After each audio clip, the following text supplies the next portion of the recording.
3, 2, 1.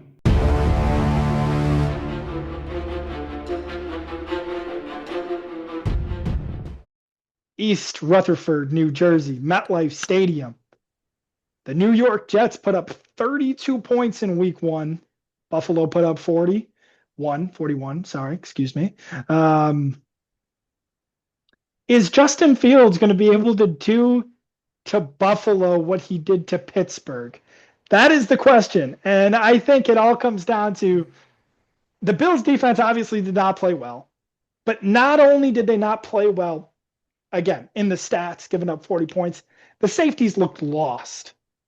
I was impressed by Dorian Strong. I really was. I don't think he gave up too much, and he made that tackle on Derrick Henry to save the touchdown at one point. I'm not confident in the Bills' ability on defense. But if week one has taught me anything, Mike, it's that I cannot doubt the Buffalo Bills. I cannot doubt Josh Allen. I can't pick against them. I picked against them once this season. I would be very surprised if it happens again. Give me the Buffalo Bills. A fun little tidbit, if you didn't know this already, the Buffalo Bills are favored in the final 16 games. They are favored as of right now in all of their final 16 games. Does it surprise you though? Does it surprise me? No. They have one of the easiest schedules on paper.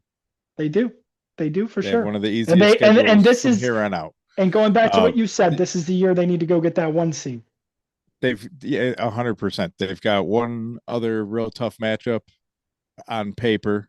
I'm gonna repeat on paper because that's fair. That's fair. Because they can drop one of these to any team, any given 100%. Sunday. We've lost some to some ducks out there, subpar teams, including the Jets. So that's true.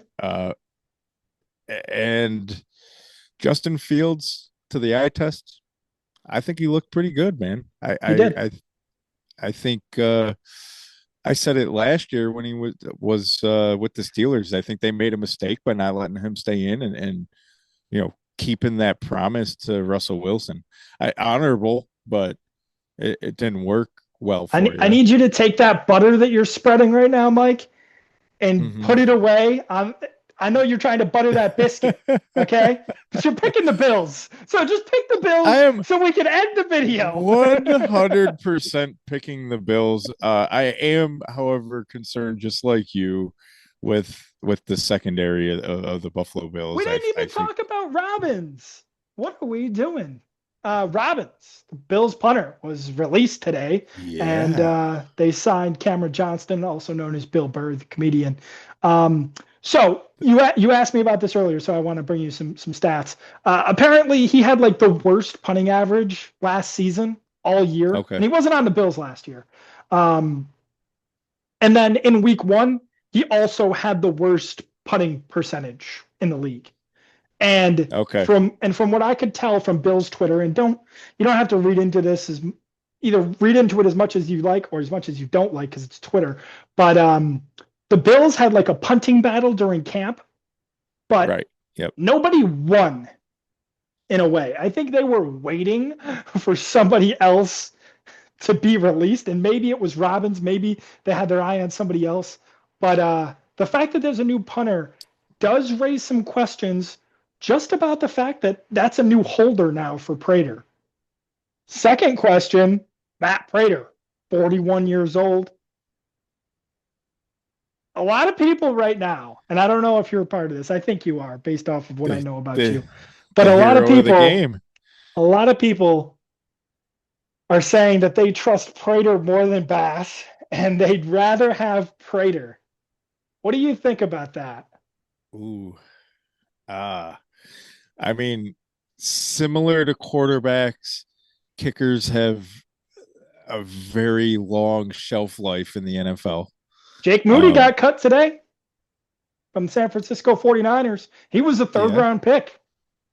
Yeah, but typically they have a long shelf life. Their legs don't rot like a running back. Okay.